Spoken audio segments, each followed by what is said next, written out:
अस्सलाम वालेकुम। 1799 में सेरिंगापटम में टीपू सुल्तान की शहादत के वक्त ऐन उसी दौर में खिलाफत उस्मानिया को भी शदीद नुकसानात उठाने पड़ते हैं और मुसलमानों का बहरी बेड़ा एक बड़ी जंग में शदीद नुकसान उठाता है। देखने वाले देख रहे होते हैं कि अब उम्मत मुस्लिमा के जवाल का वक्त शुरू हो चुका है। इसीलिए टीपू सुल्तान की कब्र पर एक कतबा लगा है जिस पर यह इबारत तहरीर है कि अब रोम और हिंद में मुसलमानों के उरूज का सूरज डूब गया। देखिए, तारीखी तौर पर कौमों के उरूज और जवाल के अदवार होते हैं। Rise and fall of civilisations की जो थ्योरी है, कुरान पाक उसको बड़े खूबसूरत अल्फाज में बयान करता है। तिलकल अय्यामु नदाविलुहा बैनन नास, ये तो वो दिन हैं जो कौमों के अंदर हम फिराते रहते हैं। कभी एक कौम उरूज पे जाती है, कभी वो कौम जवाल की तरफ रुखसत होती है। इससे ना इस्लाम का ताल्लुक है, ना गैर मुस्लिम होने का। हर वो कौम जो दुनिया में अपना उरूज देखेगी, एक वक्त आता है जब उसको अपना जवाल देखना पड़ता है। 18वीं और 19वीं सदी खुसूसी तौर पर और 20वीं सदी के पहले 50 साल मुसलमानों के जवाल के दौर हैं। ये वो दौर है कि जब पूरी उम्मत मुस्लिमा चारों तरफ से खतरात में घिर चुकी थी। मुसलमान इलाकों पर चारों तरफ से मुख्तलिफ कुव्वतें यलगार करती चढ़ी चले आ रही थी। मुसलमान अपनी इज्जत, आबरू, दीन और ममालिक के दिफा में मज़ाहमती जंगें लड़ रहे थे, यानी वॉर ऑफ रेजिस्टेंस। पहले मुसलमानों ने war of resistance state actors के तौर पर लड़ी, यानी नवाब सिराजुद्दौला और टीपू सुल्तान ने जो मज़ाहमतें की वो मुसलमानों की रियासतों ने की थी। वो स्टेट एक्टर्स थे जो मुसलमानों के उमूमी जवाल के दौरान मुसलमानों के जवाल को रोकने के लिए मज़ाहमत पेश कर रहे थे उन कुव्वतों को कि जो मुसलमानों के इलाकों पर चढ़ी चली आ रही थी। मगर जब स्टेट एक्टर्स का जवाल शुरू हो गया, सिराजुद्दौला, टीपू सुल्तान और उस्मानी खिलाफत भी टूटने फूटने लगी, तो फिर तमाम मुसलमान ममालिक में नॉन स्टेट एक्टर्स यानी वो मुजाहिदीन ग्रोह पैदा होना शुरू हुए जिन्होंने अपनी दीन, मुल्क, कौम और इज्जत और आबरू के लिए जहाद का परचम बुलंद किया। पूरी मुसलमान दुनिया में हमें कई तहरीकें बैकवक्त नजर आती हैं कि जो उस दौर में जारी थी। गैरतमंद और दलेर मुजाहिदीन अपने लीडर्स, अपने उलमा और पूरी कौम की इज्तिमाई गलतियों की सजा के कफ्फारे के पूरी उम्मत मुस्लिमा में एक गैर मामूली हीरोइक रेजिस्टेंस थी जो चारों तरफ पेश की जा रही थी। अकल हैरान कर देने वाले मुजाहरे कुर्बानियों के, शहादतों के पेश किए जा रहे थे। तमाम मुसलमान दुनिया इस बात के बावजूद कि बेदारी और अपने आप को गुलामी से निकालने की कोशिश कर रही थी, इस वक्त इतने ओवरवेलमिंग ऑड्स उसके खिलाफ थे कि इस बात की कोई उम्मीद नहीं थी कि मुसलमान अपने आप को शिकस्त से बचा सकें।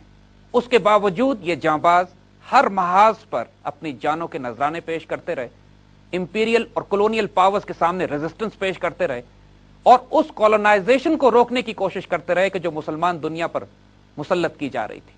और एक और गैर मामूली हकीकत और तारीख का अलमिया जो सामने आता है वो ये कि जब कौम का जवाल इस हद तक पहुंच जाए कि उसके चंद नौजवानों को अपनी इज्जत और आबरू की हिफाजत के लिए वॉर ऑफ रेजिस्टेंस लड़नी पड़े, तो फिर अल्लाह ताला इनफरादी नेकियों की वजह से इज्तिमाई गलतियां माफ नहीं करता।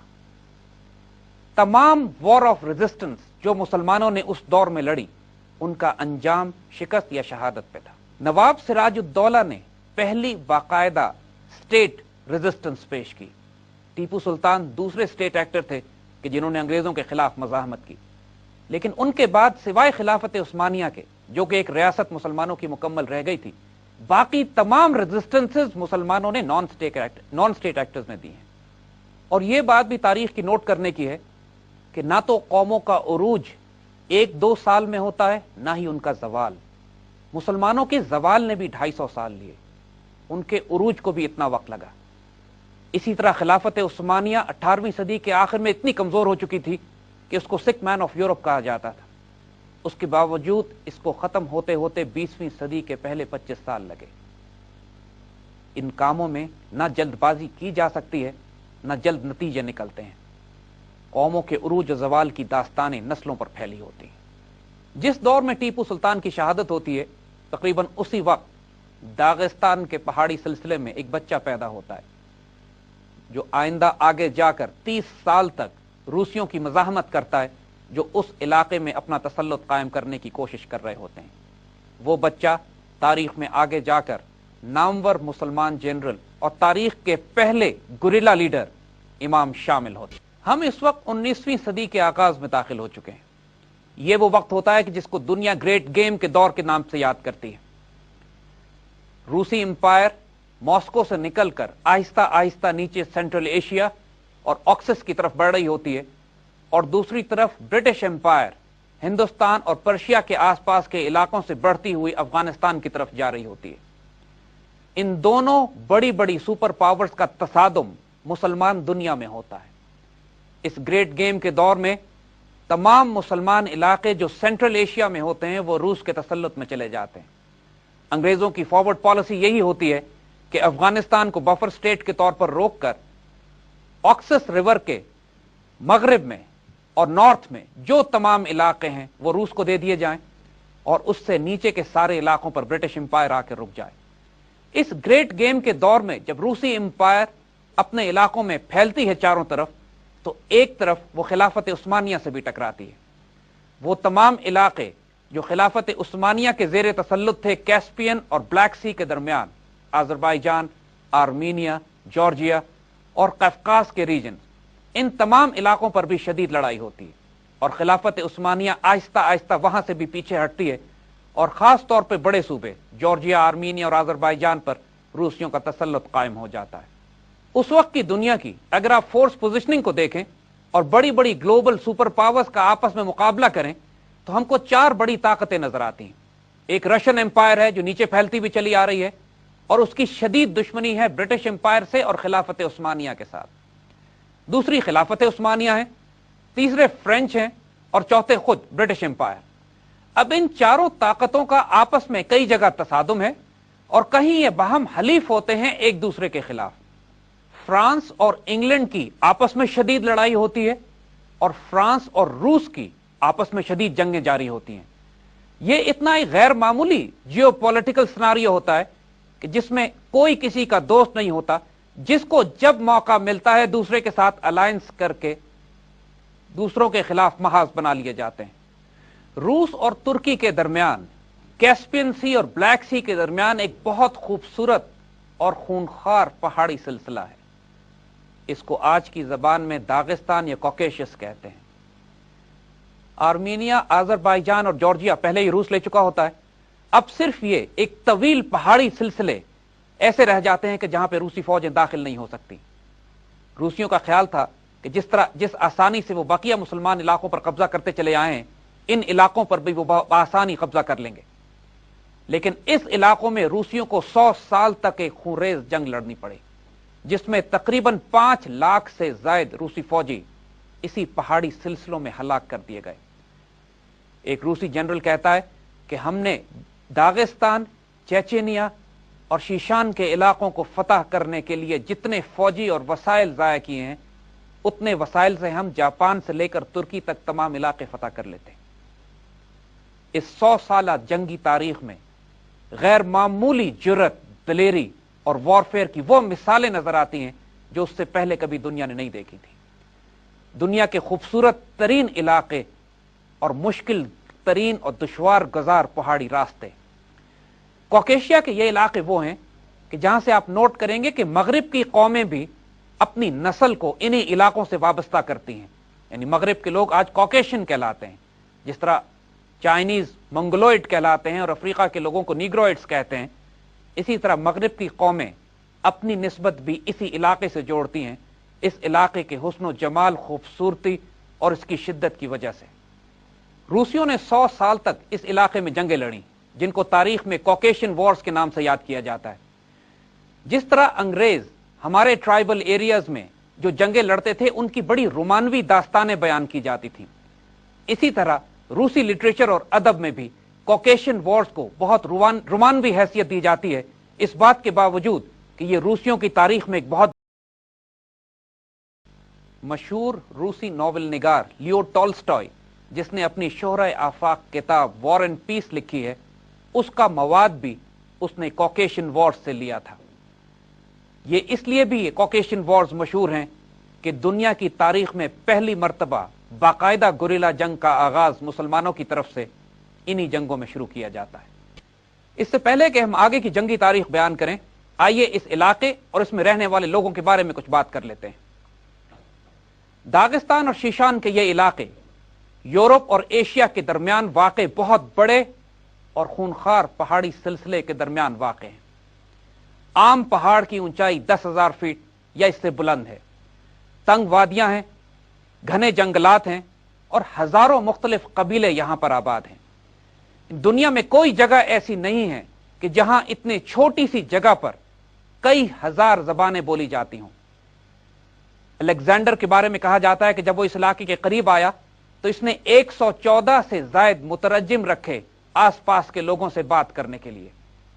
एक अरब मौर्रिख ने तो इन इलाकों को माउंटेन ऑफ लैंग्वेजेस कहा है।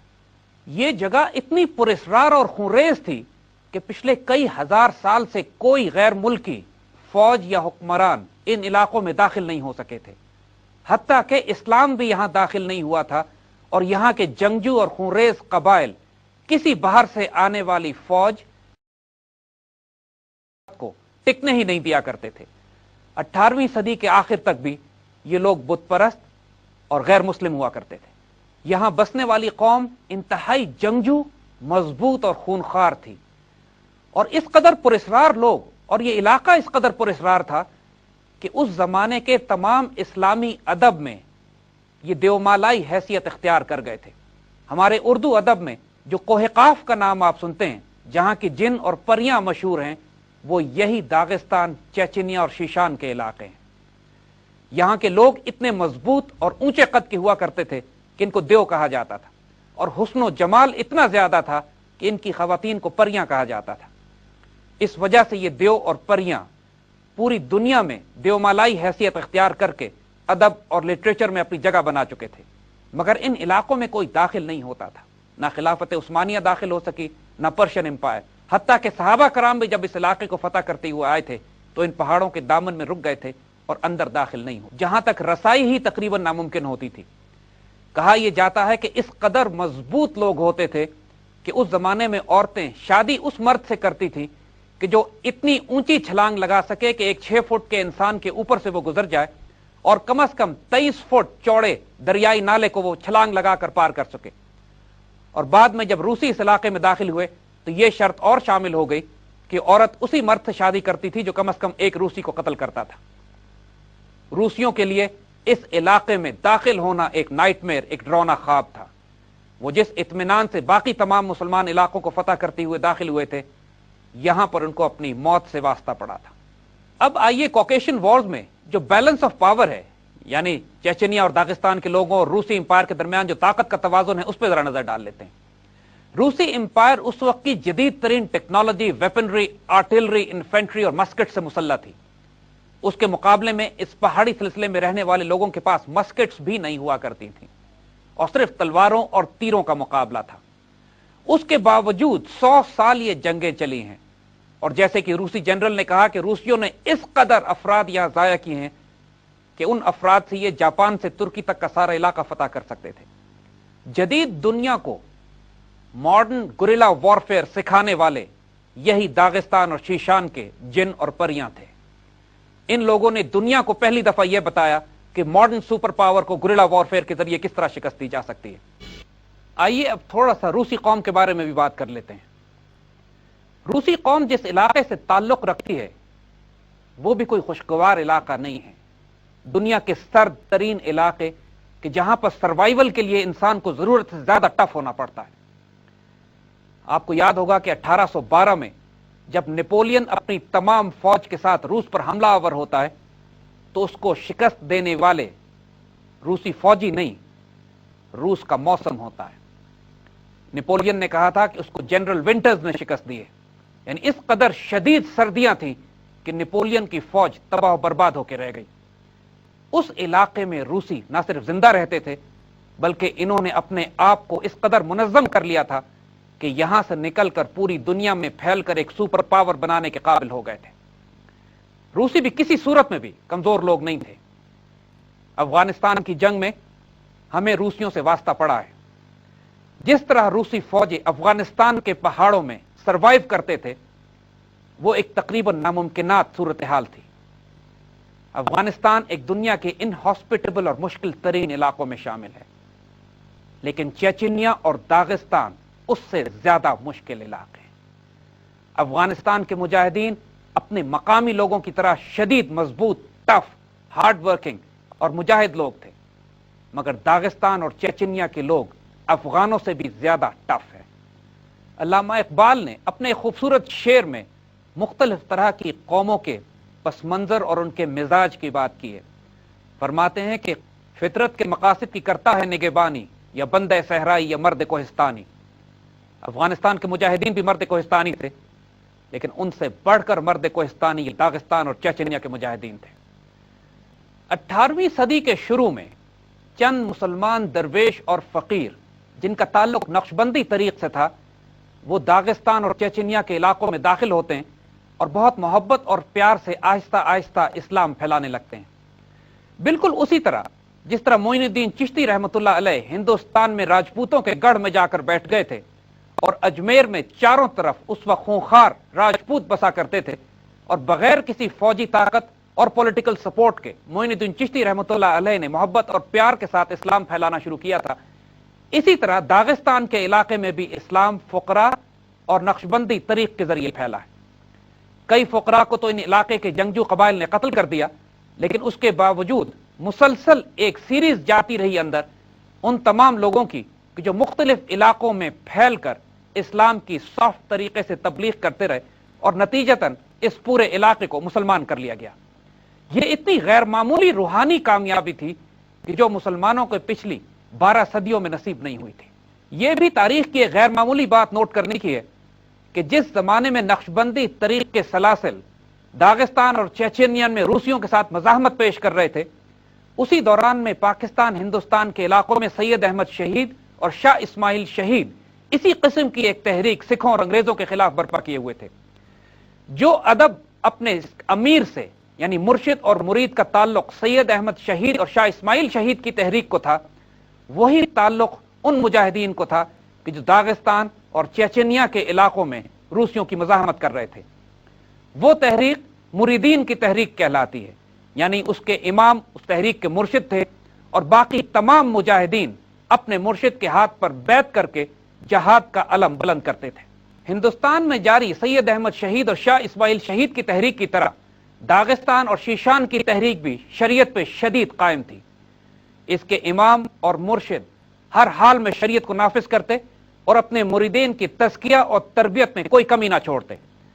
इसकी वजह से जो फैनेटिकल लॉयल्टी, जो मोहब्बत और प्यार मुरीद अपने मुर्शिद की तरफ देते थे, उसकी वजह से एक ऐसी फौज तैयार हो गई थी कि जो अपने मुर्शिद के इशारे पे जान देने पर राजी रहती थी।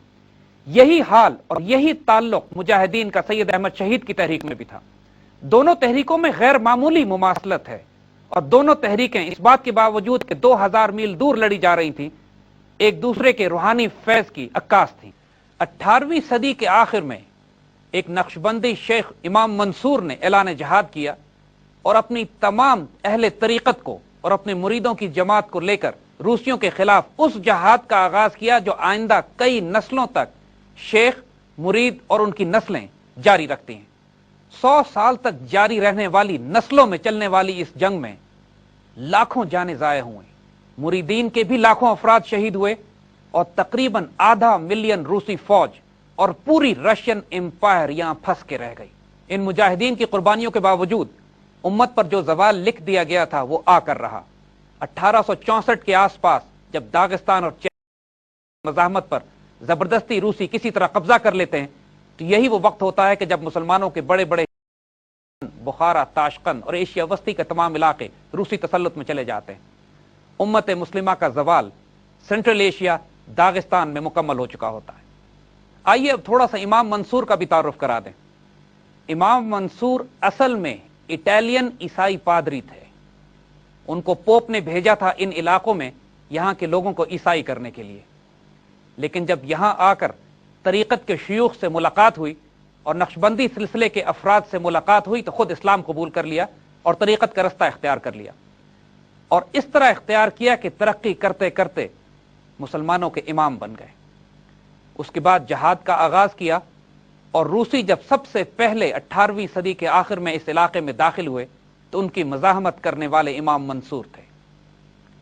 1791 میں ایک جنگ کے دوران زخمی ہو کر آپ کو گرفتار کر لیا گیا، اور روسی آپ کو پکڑ کر سائبیریا کے برف خانے کی ایک خانقاہ میں لے گئے، اور زندگی کے آخری وقت تک پادری کوشش کرتے رہے کہ کسی طرح امام منصور اپنا اسلام چھوڑ کر واپس عیسائیت قبول کر لے۔